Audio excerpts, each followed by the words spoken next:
Hi, good evening, everyone. How are you? Welcome to Snuggle Up Sundays with Miss Ardestani. Just give me 1 second to get adjusted here. I hope everyone had a nice weekend and was nice and warm and snuggled up at home. All right. Tonight's book is The Reason We Don't Have School Tomorrow. Martin's Big Words, The Life of Dr. Martin Luther King Jr. The book is written by Doreen Rappaport, and the illustrator is Brian Collier. Now, this book is about Dr. Martin Luther King Jr. Someone else wrote the book, so that makes the book a biography. And this is something you might have heard in school, the difference between a biography and an autobiography. An autobiography is when you write the story about yourself in the first person. It doesn't have to be, but the author is the person writing the story about themselves. A biography is someone else telling your story. So this is a form of a biography by Dr. Martin Luther King. So I will begin.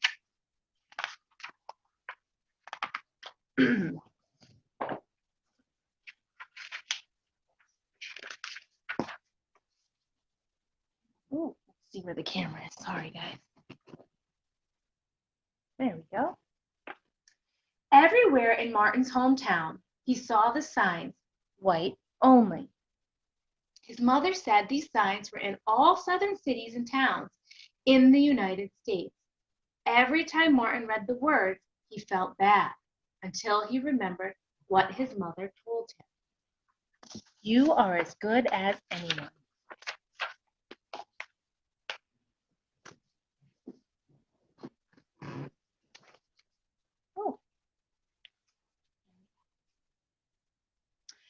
In church, Martin sang hymns. He read from the Bible. He listened to his father preach. These words made him feel good. When I grow up, I'm going to get big words too.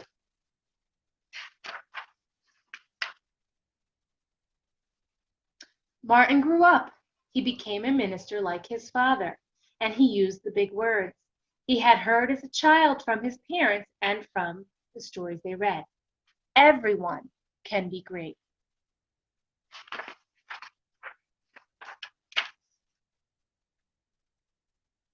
He studied the teachings of Mahatma Gandhi. He learned how the Indian nation won freedom without ever firing a weapon. Martin said love when others said hate. Hate cannot drive out hate. Only love can do that.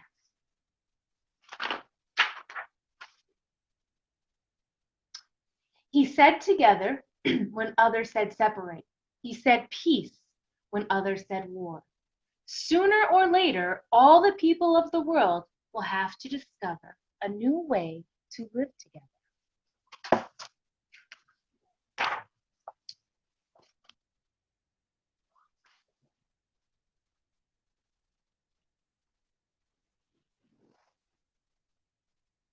In 1955, on a cold December day in Montgomery, Alabama, Rosa Parks was coming home from work. A man told her to get up from her seat on the bus so he could sit. She said no and was arrested. Montgomery's black citizens learned of her arrest. It made them angry. They decided not to ride the buses until they could sit anywhere they wanted.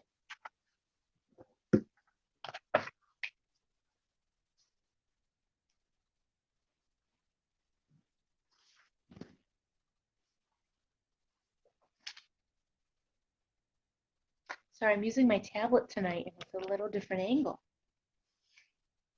For 381 days, they walked to work and school and church. They walked in rain and cold and in the blistering heat. Martin walked with them and talked with them and sang with them and prayed with them. until the white city leaders had to agree they could sit anywhere they wanted. When the history books are written, someone will say there lived Black people who had the courage to stand up for their rights.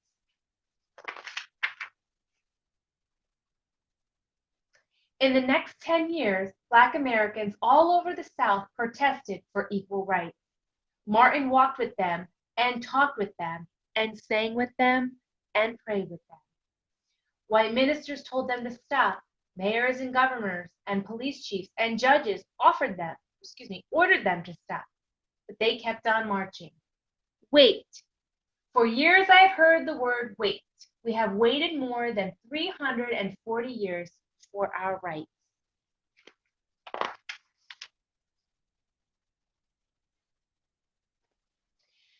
They were jailed and beaten and murdered, but they kept on marching.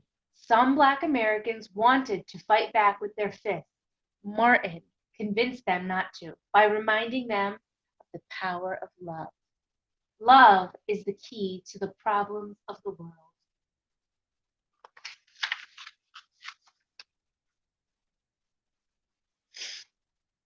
Many white Southerners hated and feared Martin's words, and a few threatened to hurt him and his family. His house was bombed, his brother's house was bombed, but he refused to stop. Remember, if I am stopped, this movement will not be stopped. Because God is with this movement.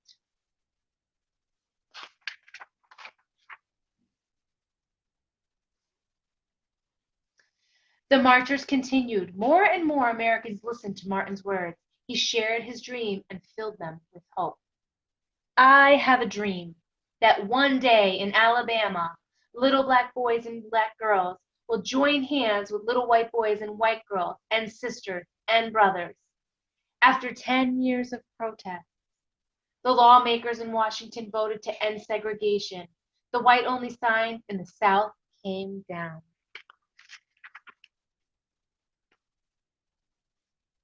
Dr. Martin Luther King Jr. cared about all Americans. He cared about people all over the world, and people all over the world admired him. In 1964, he won the Nobel Peace Prize. He won it because he taught others to fight with words and not fists.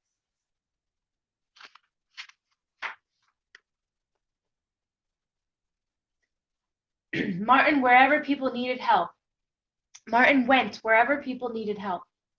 In April 1968, he went to Memphis, Tennessee. He went to help garbage collectors who were on strike. He walked with them and talked with them and sang with them and prayed with them. On his second day there, he was shot and had died.